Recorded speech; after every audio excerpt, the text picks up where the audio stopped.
Hi class Danube, so I hope you've all had a wonderful week this week, and I also hope you've all had a wonderful half term, because we are actually now at the end of our half term and then you've got a week off school.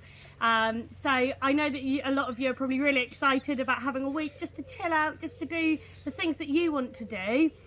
So you've got that next week. Okay, so the book that I'm going to read you today is called Dogger, and I hope you enjoy it.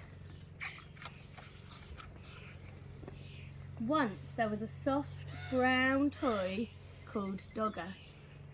One of his ears pointed upwards and the other flopped over. His fur was worn in places because he was quite old. He belonged to Dave. Dave was very fond of Dogger. He took him everywhere. Sometimes he gave him rides in a trolley. Sometimes he pulled him along on a lead made of string like a real dog. When it was cold, he wrapped him up in a bit of blanket. Now and then, Dave's mum said that Dogger was getting too dirty. She showed Dave how to wash him in a bowl of soapy water. Then they hung him up by his tail on the washing line to dry. Dave's baby brother Joe liked hard toys. He liked putting them in his mouth and biting on them because he was getting teeth. Dave's big sister Bella took 7 teddies to bed with her every night. She had to sleep right up against the wall to stop herself from falling out. But Dave only liked Dogger. One afternoon, Dave and Mum set out to collect Bella from school. Mum took Joe in the pushchair and Dave took Dogger. Next to the school gate, where the mums waited, was a playing field. Some men with ladders were putting up coloured flags. Mum said that there was going to be a summer fair to get money to buy things from the school. Dave pushed Dogger up against the railings to show him what was going on. Just then, the children started to come out of school. An ice cream van came round the corner playing a tune. Bella ran up with her satchel, flying. "Mum, can we have an ice cream?" Mum gave her the money for 2 cones. Joe didn't have a whole ice cream to himself because he was too dribbly. On the way home, Dave walked beside the pushchair, giving Joe licks of his ice cream. Joe kicked his feet about and shouted for more in-between licks. At tea time, Dave was rather quiet. In the bath, he was even quieter. And at bedtime, he said, "I want Dogger." But Dogger was nowhere to be found. Mum looked under the bed. She looked behind the cupboard. She searched in the kitchen and underneath the stairs. Dave watched anxiously through the banisters. Joe watched through the bars of his cot. Bella joined in to look for Dogger. She turned out her own toy box in case he was in there, but he wasn't. When Dad came home, he looked for Dogger too. He searched in the shed and down the garden path with a torch, but Dogger was quite lost. Dave was very sad when he went to bed. Bella kindly lent him one of her teddies to go to sleep with, but it was not the same thing as Dogger. Dave kept waking up in the night and missing him. The next day was Saturday and they all went to the school summer fair. The playing field was full of stalls and sideshows. There was a fancy dress parade. Wow, look at all their fancy dress.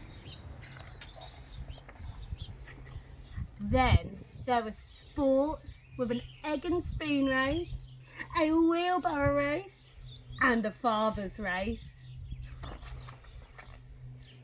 Bella was very good at races.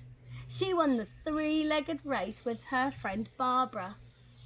"Wouldn't you like to go in for the race?" they asked Dave. But Dave didn't feel like racing. He was missing Dogger too much. Then another very exciting thing happened to Bella. She won first prize in a raffle. It was a huge yellow teddy bear wearing a beautiful blue silk bow. He was almost as big as Dave. Dave didn't like that teddy much at all. At that moment, he didn't like Bella much either because she kept on winning things. He went off on his own to look at the stalls. One lady had a toy stall full of knitted ducks and cars and baby dolls in bonnets. And there, at the very back of the stall, behind a lot of other toys, was Dogger! He was wearing a ticket saying 5p. There were a lot of people around the stall. Dave tried to explain to the lady that it was his Dogger who had got lost and somehow been put on the stall by mistake, but she wasn't listening. He looked in his pocket. He only had 3p, but that wasn't enough. He ran to find Mum and Dad to ask them to buy Dogger back at once. Dave went everywhere in the crowd, but he couldn't see Mum and Dad. He thought he was going to cry. At last, he found Bella by the cakes. When she heard about Dogger, she and Dave ran back to the toy stall as fast as they could. But something terrible had happened. Dogger had just been bought by a little girl. She was already walking off with him. Dave began to cry.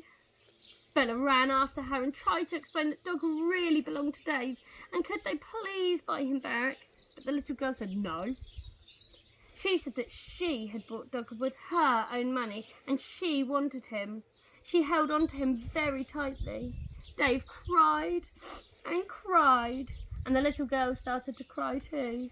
But out of the corner of her eye, she caught sight of Bella's big yellow teddy.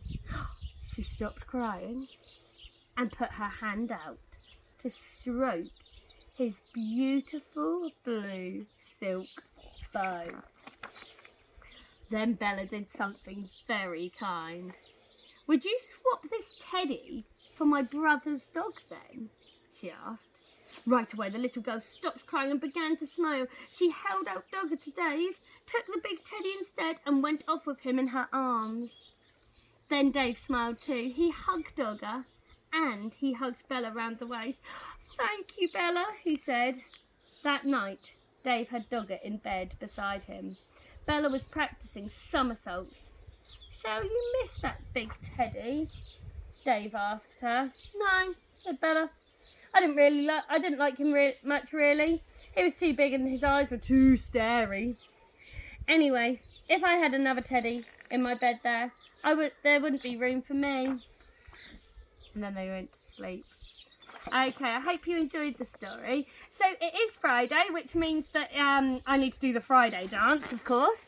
So 3, 2, 1. I've got that Friday feeling. I've got that Friday feeling. I've got that Friday feeling. Okay, I'm sure that all of you want to do the Friday dance too, as you've had 5 weeks of working really, really hard at home. So over the half-term period, I'm not going to be doing YouTube videos just because, so that I can have a bit of a rest myself and so I can get the classroom ready for some of you coming back to school and so that I can get the work ready for coming back to school. So I won't be doing the videos over half-term and I'm not entirely sure how we're going to do the videos after we go back, because obviously I'll be teaching all the time because I'll have all the year ones. So I will be in contact with your parents to let you know how we're going to work around that and how I can still stay in contact with you even though I'll be teaching. But I hope you have a wonderful week off. Amazing job everyone for all the hard work you've been doing. I'm really, really proud of you all and you should all be really proud of yourselves too. And yeah, I look forward to seeing some of you very soon. Okay, bye.